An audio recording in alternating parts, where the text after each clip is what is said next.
Մեկ ամսից ավելի է հայ-ադրբեջանական սահմանին Ադրբեջանի կողմից կրակը չի դադարում։ Ինտենսիվ է հատկապես Սյունիքի մարզի Խնածախ ու Խոզնավար գյուղերում։ Ազատության հետ զրույցում տեղի բնակիչները մեկ անգամ չեն պատմել, որ ապրում են անորոշության եւ անապահովության մշտական զգացումով, սահմանամերձ համայնքներում արդեն զգուշանում են զբաղվել անասնապահությամբ եւ գյուղատնտեսությամբ։ Երեք տարածքային կառավարման ու էկոնոմիկայի նախարարներն են այցելել Սյունիքի մարզի Խնածախ, Խոզնավար եւ Վաղատուր բնակավայրեր։ Գիշերել են Խնածախում։ Էկոնոմիկայի նախարարի տարածած տեսանյութում բառ չկա կրակոցների մասին։ Բնակիչների հետ խոսել են ջրից, ճանապարհից, գյուղատնտեսությունից։ Քննարկել ենք նրանց ուզող բոլոր հարցերը։ Գյուղում բավականին շատ աշխատանքներ կա կատարված, բայց միևնույն ժամանակ դեռ հսկայական աշխատանք կա, որ պետք է արվի։ Ուրախությամբ պետք է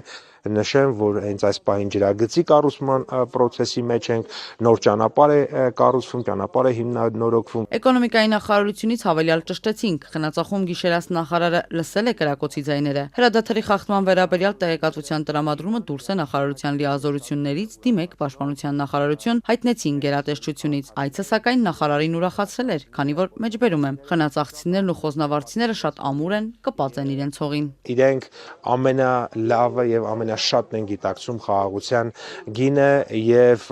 խաղաղության օրակարգին շատ մեծ աջակցություն են ցույց տալիս։ Խոզնավարի վարչական ղեկավար Վահան Զաքյանն ասաց. գյուղում անցած գիշեր դարձյալ կրակոցներ լսվել են, բայց սովորականից քիչ եւ ժամն է փոխվել։ Եղել են եւ նախարարները լսել են։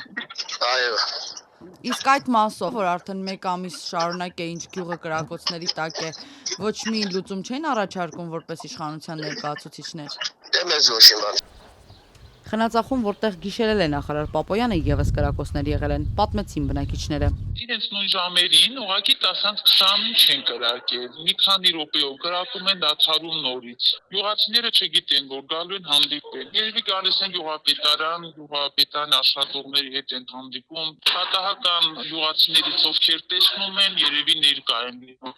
10-20, 12 չի եղել, բայց 2-ից 4 եղել է։ Մեկ ամսից ավելի Ադրբեջանը կրակում է, զուգահեռ պարբերաբար պնդում, թե հայկական կողմն է իր դիրքերի վրա կրակել, ադրբեջանական ստորաբաժանումներն էլ պատասխանել են։ Հայաստանի պաշտպանության նախարարությունը հրադադարը խախտելու Բաքվի հայտարարությունները կտրականապես հերքում է ու չի անդրադառնում Ադրբեջանի կողմից հայկական դիրքերի թիրախավորման մասին ադրբեջանական հաղորդագրություններին։ Այս ընթացքում հայկական ռազմական գերատեսչությունը 4 անգամ է հաղորդագրություն տարածել այն դեպքում, երբ ադրբեջանական գնդակները քաղաքացիական ենթակառուցվածք են խոցել։ Վերջինը անցած շաբաթ Խոզնավարցի 73-ամյա Ռուբեն Խաչատրյանի տունն էր։ Գնդակը տան լուսամուտով էր անցել ու տղամարդը հրաշքով էր ողջ մնացել։